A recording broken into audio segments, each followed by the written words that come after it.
जय जगन्नाथ, जय जय जगन्नाथ, जय श्री राधा मोहन की, जय श्री राधा मोहन की। श्री राधा मोहन जी सरकारी उच्च विद्यालय हीरक जयंतीर ए अपूर्व समारोह रे मंचरे उपस्थित ए अंचलर अत्यंत जनाशुना जहांकर पिता भी समस्तंकर अति निजर थिले एवं आज भी जी निजे ए अंचलर विकास पाई प्रभुत प्रयास करी समस्तंकर नजर को आसी पारिछंती। मान्यवर विधायक श्री मानस कुमार दत्त महाशय यह पूर्वर वक्तव्य रखुले कथा माध्यम रे अनेक अप्रिय सत कथा मध्य कही जाइछंती। अति सम्माननीय ओडिशा राज्य महिला कमिशन रो अध्यक्षा भौणी शोभना महांती महाशया उपस्थित 25 नंबर जिला परिषद जोन रो सदस्य श्री गयाधर बेहरा महाशय, श्रीयुक्त अंजन कुमार परिडा समिति सभ्य सिंधिया ग्राम पंचायत एवं ये जो रामजा कार्यक्रम रो उद्यापनी संध्यारे ए संपूर्ण हीरक जयंती रो जे रूपायन करुछंती रूपरेख प्रस्तुत करुछंती रामजार सभापति नव कुमार महालिक महाशय, ए अनुष्ठान रो प्रधान शिक्षक श्रीयुक्त कामदेव साहू महाशय एवं रामजार उपसभापति श्रीयुक्त अनिरुद्ध प्रधान महाशय, रामजार आवाहक प्रोफेसर नारायण प्रधान महाशय, रामजार संपादक श्री हरिप्रसाद भूया महाशय एवं उपस्थित अछंती जिला शिक्षा अधिकारी बसंत कुमार नायक महाशय बीओ बालेश्वर तथा मंचरे उपस्थित समस्त वरेण्य अतिथि, मंच सम्मुख ए समाज समस्त प्रतिष्ठित व्यक्तित्व सेमानक मध्यरु अनेक ए अनुष्ठान पुरातन छात्र छात्री होइतिबे सेमानकु मध्य आज विशेष अवसर में शुभेच्छा तथा शुभकामना ज्ञापन करुछि। उपस्थित थिबा समस्त पुरातन शिक्षक शिक्षयित्री मानकु मध्य नमन करुछि जे अनुष्ठान टी 60 वर्ष रे पदार्पण करिछि गोटे बीजरू आज महाद्रुम रे परिणत होइछि। निश्चित भाव रे आपण मानकर अवदान योगदान को केबे भी से ऋण को हमें सुझी परिबा नहीं।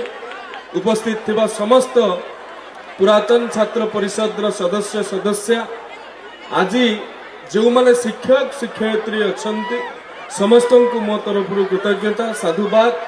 उपस्थित थिबा मोर अति आदर छात्र छात्री मानक मध्य शुभेच्छा एवं तांको सहित आसीथिबा समस्त अभिभावक अभिभाविका पृष्ठपोषक मानकु मीडिया रो बंधु मानकु रामजार ए उद्यापनी संध्यारे आउ थरे कृतज्ञता साधुवाद एवं धन्यवाद ज्ञापन करुछि।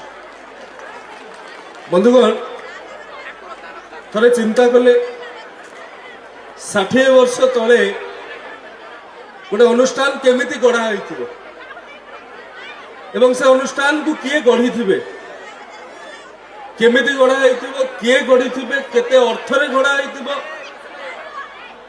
ए सबु रो उत्तर हमें नाही नाही रे पाइबा। किंतु आज ये विशेष मुहूर्त रे मु स्मरण करबा को चाहिबी स्वर्गत गदाधर महापात्र को जहांकर उद्यम जहांकर प्रयास जहांकर प्रचेष्टा बल रे आज ये अनुष्ठान टी केवल 60 वर्ष रे पदार्पण करिछि से कथा नुहे। बालीघाट ठारू आरंभ करी पंचुपड़ा पर्यंत ए समग्र अंचल रे गोटे शिक्षार आलोक वर्तिका साधिछि एथिरे कोनोसी संदेह नै। बंधुगण चिंता कले स्वर्गत महापात्र जने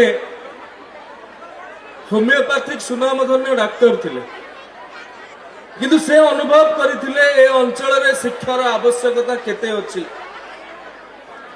1966 मसीह रे जेतेबेले डाक्टर निजे कांधरे झुला धरी गाँ गाँ बुलिकी ए अनुष्ठान को रूपरेख प्रदान करने अर्थ मागुछंती किए अर्थ दौची किए चाउल दौची किए छण दौची किए बाउंश दौची किए समय दौची किए श्रम भी दौची किए साधन दौची एते प्रकार योगदान अवदान फल आज ये रामजा परिणत हो पारी रामजार ए भव्य आयोजन आम आज कर स्मरण करने को चाहिए 60 वर्ष तलर से महानुभाव मानक जो मानकर दूरदृष्टि फल बासंती मंडप पाखर आरंभ होता अनुष्ठान आज एते बड़ रूप कल्प लाभ करिछि एवं आमे आशा मध्य करूछु आगामी दिन मानकर एठारे युक्त 2 मध्य खोलिबाकू जाउछि।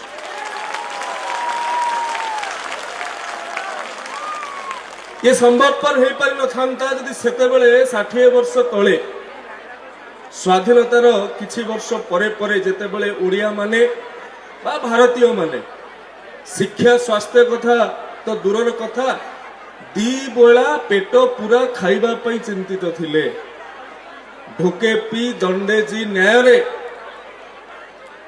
ए जाति सेते बेले आगु चलुथुला किंतु ए अंचलर बरपुत्र माने शिक्षा को नहीं जो स्वप्न देखिथिले एवं सेमानेंकर दूरदृष्टि को आज हमको सलाम करने को पड़िबो जे सेमाने जानिथिले ए अंचलर जो अमा अंधकार अछि ए अंचल जो समस्या रही ए अंचल जो असुविधा रही जदि गोटे कथा ताहाकु दूर करि पारिबो से होछि स्कूल कारण गोटे स्कूल प्रतिष्ठा करिबा गोटे सभ्यता को प्रतिष्ठा करिबा सहित समान गोटे स्कूल प्रतिष्ठा करिबा गोटे समाज रे पुनर्जागरण आनिबा सहित समान गोटे स्कूल रो प्रतिष्ठा करिबा गोटे समाज को ठीक दिगरे चलवा प्रयास करने सहित समान से कथा को जो माने से समय रे हृदयंगम करि पारिथिले आज मु मंच प्रणाम करुछि कृतज्ञता ज्ञापन करुछि बंधुगण एवं विद्यालय तरफ मते जो दाबी पत्र दिया जाइथिला युक्त 2 खोलिबा पई मु एठु बसी मध्य डीओ को निर्देशित करि सारिछि गोटे फिजिबिलिटी रिपोर्ट फर्निश करंतु डीओ को तरफ जिला तरफ एक अनुरोध विभाग को जाऊ एवं विभाग रे भुवनेश्वर रे सचिवालय रे आपण मानकर गोटे बड़ स्पोक्स पर्सन मो भली आपण पाइछंती तेनु सेति प्रति किछि चिंता करंतु ना बंधुगण मु कहि रखिबा को चाहे आसंता काली राष्ट्रीय युवा दिवस अर्थात स्वामी विवेकानंद जयंती स्वामी विवेकानंद जयंती रे देश पालन करिबो देश स्वामीजी नीति आदर्श नियति को स्मरण करिबो स्वामीजी चिकागो धर्मसभा रे जो भाषण देइथिले जो वक्तव्य देइथिले आज ताको विश्व भी मने पकोउची आसंता काली विश्व भी ताको स्मरण करिबो किंतु एठी जो मां माने उपस्थित अछंती बहु संख्या रे से स्वामीजी पदे कथा कही मो कथा को मु सारी देबी स्वामीजी जेते बळे छोट थिले भावंतु आपणकर पुओ झियो बयस रहिथिबे स्वामी विवेकानंदंकर बाल्यकालर नाम थिला बिल्ले एमिति गोटे क्लांत अपराह्न रे स्वामीजी बा बिल्ले तांको मां सह तांको घर पिंढारे बसिछंती बारंडारे बसिछंती तांको मां तांको पचारुछंती बाबा बिल्ले बड़ हेले कोन होबु बिल्ले निरुत्तर रहुछंती बुझी पारि नांती छोटिया बयस 4-5 वर्षर पिला बड़ हेले कोन होबो से कथा बुझुची केमिति आज भी जेमिति आमे क्लास रे जते बेले जानती गोटे पिला को ठिया कर देंती मां तू बड़ हेले कोन होबु बाबा तू बड़ हेले कोन होबु पचारंती बेले बेले से भी यदि घरु न शिखा हेतिबो से भी निरुत्तर भाव रे ठिया हो से बेले स्वामीजी भी निरुत्तर रहितिले किछि क्षण परे गोटे लोक घोड़ा गाड़ी चलैकी से तांको आग देकी अतिक्रम कला बिल्ले को बहुत खुशी लगिला घोड़ा गाड़टा देखिले एवं देखिले गोटे घोड़ा गाड़ी रो चालक से जेमिति चाबुक धरिकी घोड़ा को मारुछि एवं घोड़ा छुटुछि द्रुत गति रे बिल्ले को अति कौतूहल लागितला एवं मां को उत्तर देइथिले मां मु बड़ हेले घोड़ा गाड़ी चलेइबी ଯଦି ଏଭଳିଆ କଥା ଆଜିର କୋଉ ମାଙ୍କୁ ତାଙ୍କ ପୁଅ ଝିଅ କହିଥାନ୍ତି ତାହେଲେ କଣ ପୁଅ ଝିଅଙ୍କର ହେଇଥାନ୍ତା ସେ କଥା ଆପଣ ମାନେ ଭଲରେ ଜାଣନ୍ତି। କିନ୍ତୁ ତାଙ୍କ ମା ଫରକଟା ମୁଁ ଏଇଟା ଦେଖେଇବାକୁ ଚାହୁଁଛି, ଗୋଟେ ପିଲାକୁ ଗଠନ କରିବାକୁ ହେଲେ ତାର ପରିବେଶ ଏବଂ ଯୋଉମାନଙ୍କ ଦ୍ୱାରା ସେ ପ୍ରଭାବିତ ସେମାନଙ୍କର ମାନସିକତାରେ କେଉଁଭଳି ପରିବର୍ତ୍ତନ ଆସିବା ଦରକାର।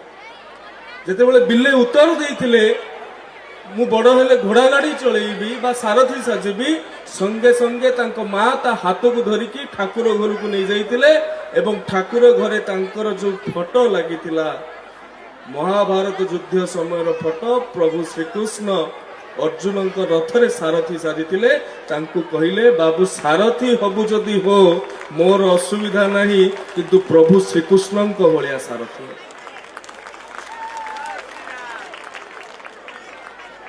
ଇଏ ହେଉଛି ମାନସିକତାର ବିଭେଦ, ଇଏ ହେଉଛି ମାନସିକତାର ପ୍ରଭାବ, ଇଏ ହେଉଛି ମାନସିକତାର ଫରକ। ଆପଣଙ୍କ ପାଖ ଘରର ପିଲା କଣ କରୁଛି ତା ଉପରେ ଆପଣଙ୍କୁ ନଜର ଦେବାର ଆବଶ୍ୟକତା ନାହିଁ। କ୍ଲାସରେ କିଏ ଫାଷ୍ଟ ହେଉଛି ତା ଉପରେ ନଜର ଦେବାର ଆବଶ୍ୟକତା ନାହିଁ। ଆପଣ କେବେ ବି ପିଲାକୁ କୁହନ୍ତୁ ନାହିଁ ତୁ ଅମୁକ ବାବୁଙ୍କ ପୁଅ ଭଳିଆ ହ କି ଅମୁକ ବାବୁଙ୍କ ଝିଅ ଭଳିଆ ହ, କାରଣ ପ୍ରତ୍ୟେକ ପିଲା ତା ନିଜ ଭିତରେ ତା ନିଜର ସ୍ୱତନ୍ତ୍ରତା ରହିଛି। ପ୍ରତ୍ୟେକ ପିଲାର ନିଜ ଭିତରେ ନିଜର ତାର ସୃଜନଶୀଳତା ରହିଛି। ପ୍ରତ୍ୟେକ ପିଲାର ନିଜ ଭିତରେ ନିଜେ କିଛି କରି ଦେଖେଇବାର କ୍ଷମତା ଅଛି। ଇଂରାଜୀରେ ଗୋଟେ ବାକ୍ୟ ଅଛି ଯାହାକୁ କୁହାଯାଏ mind is not a vessel to be filled. ଆମମାନଙ୍କର ମସ୍ତିଷ୍କ ଗୋଟେ ପାତ୍ର ନୁହେଁ ଯାହାକୁ ପୂରଣ କରାଯିବ ବା ପୂର୍ଣ୍ଣ କରାଯିବ। Mind is a fire to ignite, ଅର୍ଥାତ୍ ମଣିଷର ମସ୍ତିଷ୍କ ମାନସିକତା ହେଉଛି ଏମିତି ଗୋଟେ ନିଆଁ ଯାହା କେବଳ ଗୋଟେ ସ୍ପାର୍କକୁ ଅପେକ୍ଷା କରିଥାଏ, ଗୋଟେ ଅଗ୍ନିସ୍ଫୁଲିଙ୍ଗକୁ ଅପେକ୍ଷା କରିଥାଏ। ସେଇ ଅଗ୍ନିସ୍ଫୁଲିଙ୍ଗଟି ହେଉଛି ସଂସ୍କାର। ଶିକ୍ଷା କେବଳ ପ୍ରଦାନ କରିଦେଲେ ପିଲାର ଭବିଷ୍ୟତ ଗଠନ ହେଇଯିବ ନାହିଁ। ଶିକ୍ଷା ସହିତ ଯଦି ସଂସ୍କାର ପ୍ରଦାନ କରିବେ ଏବଂ ପିଲା ତାହାକୁ ଦୀକ୍ଷା ଆକାରରେ ଗ୍ରହଣ କରିବ, ତେବେ ସେ ପିଲା ଆଜିର ଦିନରେ ସ୍ୱାମୀ ବିବେକାନନ୍ଦରେ ପରିଣତ ହେବା ଅସମ୍ଭବ ନୁହେଁ। ସବୁ ପିଲାଙ୍କ ଭିତରେ ନିଜସ୍ୱ ମହନୀୟତା ରହିଛି, ସବୁ ପିଲାଙ୍କ ଭିତରେ ନିଜସ୍ୱ ପରିଚୟ ରହିଛି। ଏଇଭଳିଆ ଗୋଟେ ସଭାରେ ସେ ଦୂରରେ ଯେଉଁ ବେଲୁନ ମାଲା ଅଛି, ଗୋଟେ ପିଲା ସେ ବେଲୁନ ବାଲା ପାଖକୁ ଗଲା, ପଚାରିଲା କହିଲା ସେ ଯୋଉ କଳା ବେଲୁନଟା ତାକୁ ଛାଡ଼ିଦେଲେ କଣ ଉପରକୁ ଯିବ? ବେଲୁନ ବାଲା କହିଲା ହଁ ଉପରକୁ ଯିବ, ସେଥିରେ ହିଲିୟମ ଗ୍ୟାସ୍ ଅଛି। କହିଲା ଆଉ ଯୋଉ ସବୁଜ ବେଲୁନଟା ଅଛି ତାକୁ ଛାଡ଼ିଦେଲେ ସେ କଣ ଉପରକୁ ଯିବ? କହିଲା ହଁ ସିଏ ବି ଉପରକୁ ଯିବ, ତା ଭିତରେ ବି ହିଲିୟମ ଗ୍ୟାସ୍ ଅଛି। ପିଲା ପୁଣି ପଚାରିଲା ସେ ଯୋଉ ନାରଙ୍ଗୀ ବେଲୁନଟା, ବେଲୁନ ବାଲା ତାକୁ କହିଲା ର ତୁମ ମୁଣ୍ଡ ଖରାପ କରନା ପଳା। ପିଲା କହିଲା କଣ ପାଇଁ? ନା ବାହ୍ୟ ଆବରଣ ନିର୍ଭର କରେ ନାହିଁ ବେଲୁନଟା କେତେ ଉପରକୁ ଯିବ, ନିର୍ଭର କରେ ବେଲୁନର ଅନ୍ତଃକରଣରେ କଣ ଅଛି। ଅର୍ଥାତ୍ ଆପଣଙ୍କ ପିଲାର ଗଠନ, ଆପଣଙ୍କ ପିଲାର କ୍ୟାରିୟର, ଆପଣ ପିଲାକୁ କେତେ ଟ୍ୟୁସନ ଦଉଛନ୍ତି, କେତେ ଭଲ ଜାମା ପିନ୍ଧେଇ ପାରୁଛନ୍ତି, ତାହା ବିଲକୁଲ ତା କ୍ୟାରିୟରକୁ ପ୍ରଭାବିତ କରିପାରିବ ନାହିଁ। ତା କ୍ୟାରିୟରକୁ ଫ୍ୟୁଚରକୁ ଯଦି ପ୍ରଭାବିତ କରିବ ତାହେଲେ ପିଲା ଭିତରେ କେଉଁ ପ୍ରକାର ସଂସ୍କାର ଆପଣ ଭର୍ତ୍ତି କରୁଛନ୍ତି। ସମସ୍ତଙ୍କୁ ଆଜିର ଦିନରେ ମୋର ପ୍ରତିବେଦନ ରହିବ, ନିବେଦନ ରହିବ, ପିଲାକୁ ସଂସ୍କାରିତ କରିବା, ମାର୍ଜିତ କରିବା ଏବଂ ଭାରତବର୍ଷ ଆଗାମୀ ଦିନମାନଙ୍କରେ ବିଶ୍ୱଗୁରୁରେ ପରିଣତ ହେବାକୁ ଯାଉଅଛି। ଇଏ ବିଶ୍ୱଗୁରୁରେ ପରିଣତ ହବାର ଯେଉଁ ମଙ୍ଗ ବା ବିଶ୍ୱଗୁରୁରେ ପରିଣତ ହବାର ଯେଉଁ ସାରଥି ଆପଣମାନଙ୍କ ପିଲାମାନେ ହିଁ ହୁଅନ୍ତୁ। ଆଜିର ଦିନରେ ପ୍ରଭୁ ରାଧାମୋହନଙ୍କ ନିକଟରେ ମୋର ଏତିକି ପ୍ରାର୍ଥନା, ଏତିକି କାମନା। ବନ୍ଦେ ଉତ୍କଳ ଜନନୀ, ଭାରତ ମାତା କି, ଭାରତ ମାତା କି। ଧନ୍ୟବାଦ।